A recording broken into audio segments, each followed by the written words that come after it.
Kwa nini 98% za watu hawafanikiwi mazingira ya nyumbani kwao? Sikiliza kwa makini.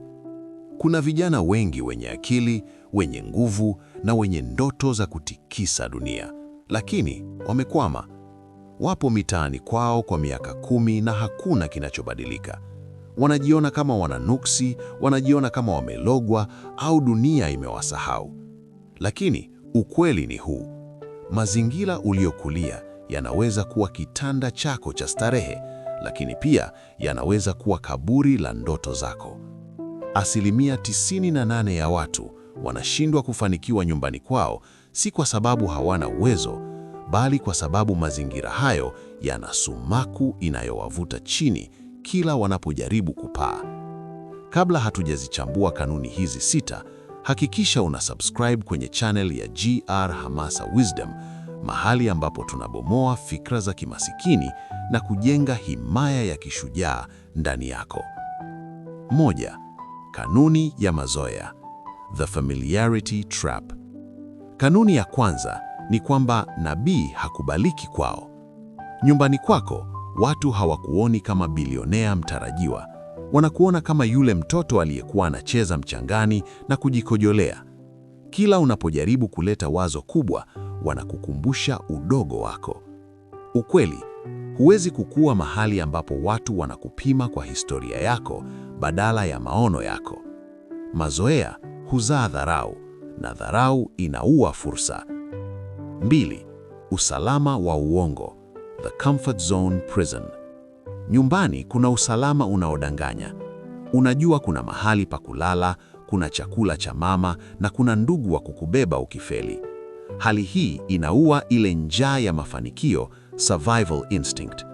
Mafanikio makubwa yanahitaji mtu anayepambana kana kwamba hana pa kukimbilia. Ukweli, ukijua una neti ya usalama chini yako, hutaweza kamwe kuruka umbali mrefu. Mafanikio yanapatikana kule ambako huna uhakika wa kesho, mahali ambapo ni lazima upambane ili ule. 3. Shinikizo la majukumu yasiyo na mpango. Ukiwa nyumbani, kila mtu ana haki na wewe. Utatumiwa sokoni, utaitwa kwenye vikao vya ukoo visivyo na tija na utabeba mizigo ya ndugu wavivu. Hii inatafuna muda wako wa dhahabu. Unajikuta unatumia nguvu zako zote kutatua matatizo ya familia, huku ukiacha matatizo ya hatima yako yakikosa utatuzi. Ukweli, huwezi kujenga ghorofa wakati kila tofali unalolichonga ndugu wanachukua kwenda kujengea kibanda chao.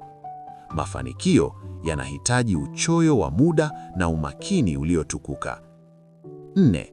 Sumu ya maoni na tahadhari za ndugu. Ndugu na wazazi mara nyingi wanatupenda, lakini upendo wao unaweza kuwa kikwazo. Kwa sababu wanakuonea huruma, watakushauri usifanye vitu vya hatari au risk. Watakwambia, tulia kwanza mwanangu, utapata kazi serikalini, au biashara hiyo ni ngumu, utapata aibu. Ukweli, upendo wa ndugu unataka ubaki salama, lakini mafanikio yanataka uwe hatarini. Huwezi kuvuka bahari kwa kusikiliza ushauri wa watu wanaoogopa maji. 5. Kanuni ya ndoo ya kaa. The crab mentality. Hii ni kanuni ya kikatili zaidi. Ukijaribu kutoka kwenye umasikini uliopo nyumbani kwenu, kuna watu watajisikia vibaya. Mafanikio yako ni kioo kinachowaonyesha wao ni waliofeli. Wataanza kukurudisha nyuma kwa maneno, kwa chuki au kwa kukupandikizia hofu. Ukweli, wakati mwingine lazima ung'otwe kwenye udongo ule ule uliowatolesha wengine magugu. Ili uchanue, unahitaji ardhi mpya ambayo haina rekodi ya kushindwa kwa babu na bibi zako. 6. Kukosa mtandao mpya. Exposure gap. Nyumbani kwako umezungukwa na watu wenye akili zile zile, hadithi zile zile na kipato kile kile. Huwezi kuwa na akili ya milioni 10 wakati marafiki zako wote wanawaza 10,000. Riziki na fursa kubwa zipo nje ya mipaka ya mtaa wako. Ukweli, connection za kweli hazipo sebuleni kwenu. Connection zipo ugenini, kwa watu wasiokujua na kwenye mazingira yanayokulazimisha ujifunze lugha mpya ya utafutaji. Na sasa, sehemu muhimu zaidi. Kama unahisi mazingira ya nyumbani yameanza kuwa finyo kwa ajili ya ndoto zako, usilie, shukuru. Hiyo ni ishara kwamba mbawa zako zimeshakomaa na unapaswa kuruka. Tai hafundishwi kuruka akiwa ndani ya kiota chenye manyewe laini. Mama tai huondoa manyewe na kuweka miba ili mwana tai asikie maumivu na kuamua kutoka. Ukweli mchungu ni huu: ili uweze kuisaidia familia yako na nyumbani kwenu, lazima kwanza ukubali kuondoka na kwenda kuwa mtu mwingine.